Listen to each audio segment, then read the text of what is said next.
इय्याका नअबुदु व इय्याका नस्तईन। पहले तो मीडिया का मैं बड़ा शुक्रगुजार हूं कि कल वो सब आ गए और खुद उन्होंने देखा कि कितने दहशतगर्द यहाँ छुपे हुए हैं। उसकी वजह से जो प्लान बना हुआ था, सारा ज़मान पाक के चारों तरफ पुलिस नाके लग चुके थे और तैयारी हुई थी धावा बोलने की, वो क्योंकि आपने सब ने जाके एक्सपोज कर दिया कि यहां कोई दहशतगर्द नहीं, तो उसकी वजह से ये मेरा घर बच गया। लेकिन जो मैं चीज कहना चाहता हूं वो ये कि गवर्नमेंट को नाम लेना चाहिए।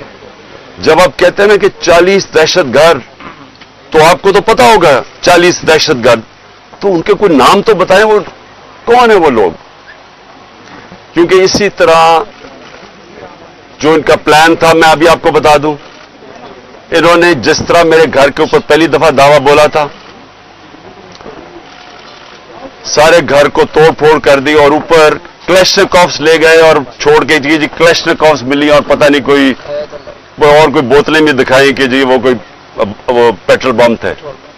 तो किसी, अब यहां कोई आदमी नहीं था, तो किसको पता कि वो यहां अगर इसी तरह का दावा बोल देते और उसके बाद ये 40 लोगों को यहां बिठा देते और कहते देखिए जी दहशतगर्द तलब हो गए। इसलिए आपके आने की वजह से ये रुक गया। मेरी ये रिक्वेस्ट है हुकूमत से कि ये जो हरकतें आप कर रहे हैं, इससे कभी भी पॉलिटिकल पार्टी नीचे नहीं जाती, वो मजबूत होती है। क्योंकि पॉलिटिकल पार्टी अगर उसका वोट बैंक है और वो बढ़ता जा रहा है तो वो ऊपर जा रही है, और अगर आप उनकी पूरी मदद भी कर दें, जिस तरह पीडीएम है, जितनी भी मदद कर दें, लेकिन अगर उसका वोट बैंक नीचे जा रहा है तो वो कुछ भी नहीं कर सकते। और ये जो इसके ऊपर भी मैं बात करना चाहता हूं कि हमारे कई लोग पार्टी छोड़ रहे हैं। मैं ये समझता हूं कि इनमें से खैर कई तो खैर मैं इतना जानता नहीं हूं, लेकिन मुझे एक के ऊपर सबसे ज्यादा अफसोस है। वो मेरा बहुत पुराना हमारी पार्टी की, जिसने बड़ी जान मारी, आमिर कियानी की, तो मुझे बड़ा अफसोस हुआ उसके जाने का। लेकिन इनके ऊपर बहुत प्रेशर है और हर कोई प्रेशर नहीं ले सकता।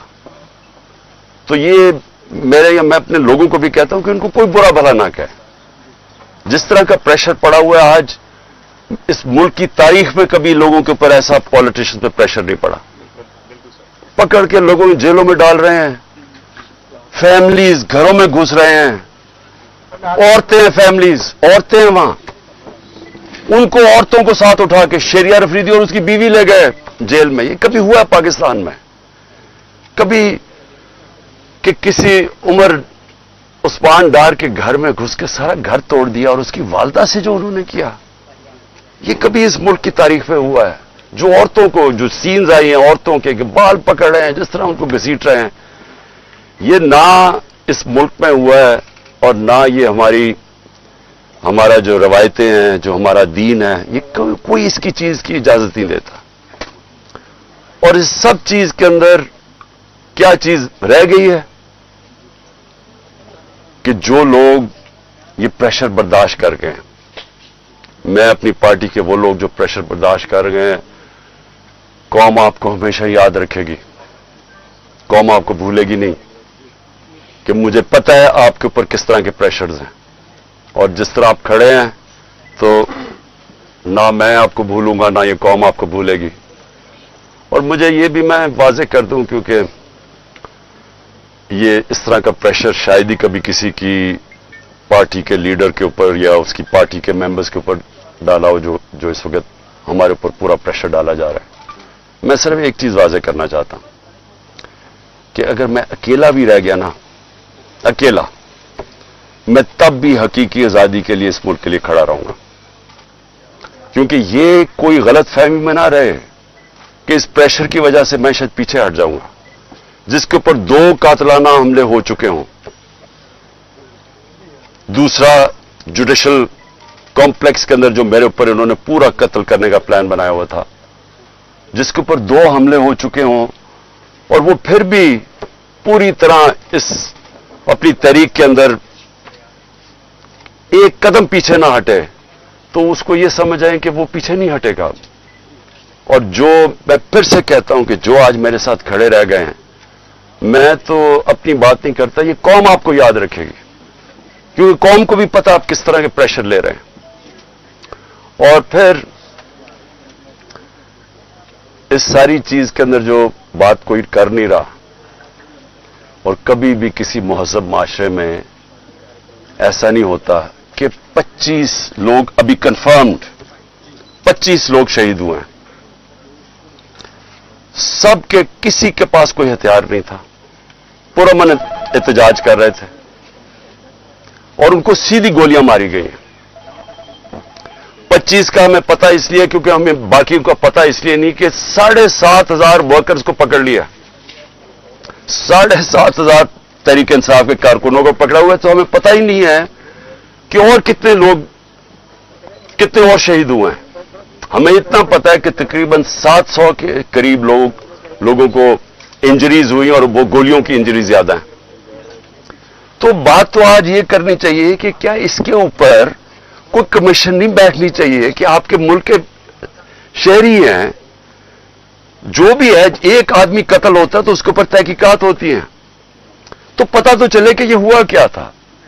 और मैं आज आप सबके सामने कह रहा हूं कि जब भी इंडिपेंडेंट कमीशन बैठेगी, इसके अंदर एक मुनज़्ज़म साजिश आपको नजर आएगी।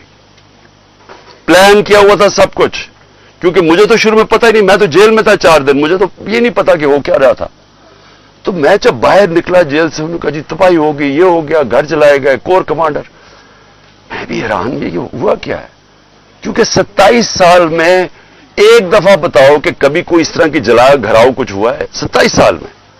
जब मुझे गोलियां लगती हैं तब तो, और मैं एक आर्मी ऑफिसर को नाम लेता हूं उसका, इंटेलिजेंस ऑफिसर को, तब तो कोई नहीं जलाता, कब तो कोई बिल्डिंग ही जलती। तो ये एकदम क्या हुआ है? तो इसका मुझे पूरी तरह अंदाजा, और मैं आज डिमांड करता हूं कि जब और बनाई जाए, क्योंकि ये बहुत बड़ा मुल्क के अंदर 4 दिन जो हुआ है, एक इंडिपेंडेंट कमीशन बनाई जाए। और इंडिपेंडेंट कमीशन में क्या चीज सामने आएगी, मैं अभी आपको बता देता हूं क्या चीज सामने आएगी, क्योंकि मेरे सामने तो फैक्ट्स आ गए हैं। हम आपको सबूत देंगे कि कैसे प्लान करके लोगों को हमला करवाया गया है फौजी इमारतों के ऊपर। पिंडी के अंदर पुलिस ने पीछे से, क्राउड आगे खड़ा था, पीछे से पुलिस ने इनके ऊपर टेयर गैसिंग करके उनको जीएचक्यू की तरफ धकेला है, और रास्ते में कोई पुलिस नहीं थी जीएचक्यू के। यहां जो हुआ है, अब हम लाहौर जानते हैं, मैं तो पैदा यहां हूं, ये पास ही तो है, 3-4 मील यहां से है वो कोर कमांडर। कभी सुना है कि कोर कमांडर लिबर्टी से लोग चल रहे हों और कोर कमांडर घर पहुंच रहे हों और वो खाली पड़ा हो? वहां कोई यानी कोर कमांडर इतनी बड़ी पोजीशन होती है, उसके ऊपर कोई बचाने वाला नहीं आए। वो सीसीटीवी कैमरा किधर हैं? वहां सीसीटीवी कैमरा लगे होंगे, पता तो चले वो कौन सी शक्लें थी जिन्होंने जलाया। अब तक तो सामने आ जाना चाहिए था सब कुछ। टीवी पे इतनी ज्यादा प्रोपेगेंडा चल रहा है, कम से कम वो शक्लें तो दिखा दें सीसीटीवी कैमरा पे किन लोगों ने जलाया था वो कोर कमांडर का घर। और क्या आपको हमारी डॉक्टर यास्मीन, मेरी बहनें वहां बाहर खड़ी होकर कह रही हैं कि आपने अंदर नहीं जाना। कौन था जिसने अंदर उनको किया है? वही लोग थे जिन्होंने मियां वाली के अंदर जहाज चौक पे सब, जब वहां पुरअमन एहतजाज करे, उन्होंने कहा जी ये इसको जलाना है जहाज को। वो भी वहां से रिपोर्ट्स हैं कि वो उनको आगे कह रहे थे कि आपने ये करना है। पेशावर में वही रिपोर्ट्स आ रही हैं कि अंदर घुसे हुए थे लोग जो आप उकसा रहे थे क्राउड को।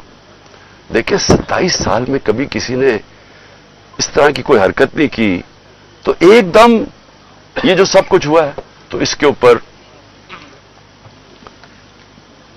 बहुत जरूरी है इन्वेस्टिगेशन की, क्योंकि ये इस साजिश में ये चीज भी आएगी कि प्लान बनाया गया है कि किसी तरह तहरीक इंसाफ को फौज के सामने खड़ा किया जाए और फौज के जरिए तहरीक इंसाफ को खत्म किया जाए। ये प्लान बनाया हुआ है, ये खतरनाक है मुल्क के लिए। ये पीछे पीडीएम है, ये ही हुआ था 1971 में। 1971 में क्या हुआ था? इलेक्शन जो जीत गया था, जो प्राइम मिनिस्टर था, جس کو بننا چاہیے تھا پرائم منسٹر، ایک پولیٹیشین نے سازش کی فوج کے ساتھ مل کے اور اس کو بجائے پرائم منسٹر بنانے کے اس کے خلاف ملٹری ایکشن کروائے گا اور ملک ٹوٹ گیا. یہ وہی پلان بن رہا ہے. الیکشن میں مقابلہ نہیں کر سکتے. 37 میں سے 30 بائی الیکشن ہار چکے ہیں. تو اب ان کو یہ نظر آ رہا ہے کہ نہ کسی طرح فوج کے سامنے کھڑا کرو. کون اپنی فوج سے لڑتا ہے مجھے بتائیں؟ اگر فوج سے لڑے گا تو کیا ملک ہی ہارے گا نا؟ کبھی کوئی لڑتا ہے؟ یہ جو سارا کرایا جا رہا ہے، جو اکسایا جا رہا ہے، اس سے کس کو فائدہ ہوگا؟ صرف یہ پی ڈی ایم کو ہی فائدہ ہے نا. ملک کی تو جمہوریت بھی تباہ. اب یہ سوچ لے کہ یہاں کیئر ٹیکر کا اب کیا قیام رہ گیا؟ ان کی کیا قانونی حیثیت رہ گئی ہے؟ 90 دن پورے ہو گئے ہیں. ان کا تو کام تھا الیکشن کروانے کے لیے آنا. ان کو تو اب تک اب ان کا کام کیا ہے؟ یعنی ان کی کون سی قانونی حیثیت رہ گئی ہے؟ اور 70% پاکستان ہے پنجاب اور پختونخوا. اب آج وہاں کوئی ریپرزینٹیٹو گورنمنٹ نہیں ہے کیونکہ انہوں نے الیکشن نہیں 90 دن میں کروایا. آئین کو توڑا ہے. گورنمنٹ نے، فیڈرل گورنمنٹ نے مل کے کیئر ٹیکر گورنمنٹ اور الیکشن کمیشن کے ساتھ مل کے سازش کی ہے. تو اس کا کون ذمہ دار ہے؟ اور یہ سارا ایک سازش کا حصہ ہے کہ کسی نہ کسی طرح اس ملک میں الیکشن نہ کرواؤ اور پہلے وہ لنڈن پلان کا حصہ کہ تحریک انصاف کو کرش کرو، عمران خان کو جیل میں ڈالو یا سائٹ پہ کرو اور مروا دو اس کو. یہ سارا وہ پلان کا حصہ ہے. لیکن سوال آخر میں میرا یہ ہے کہ کیا پاکستان جیتے گا اس سے؟ کیا ہماری جمہوریت کو فائدہ ہے؟ ہمارے اداروں کو، ہمارے آئین کو؟ یہ تو سارا تباہ ہو رہے ہیں اسی پروسیس کے اندر.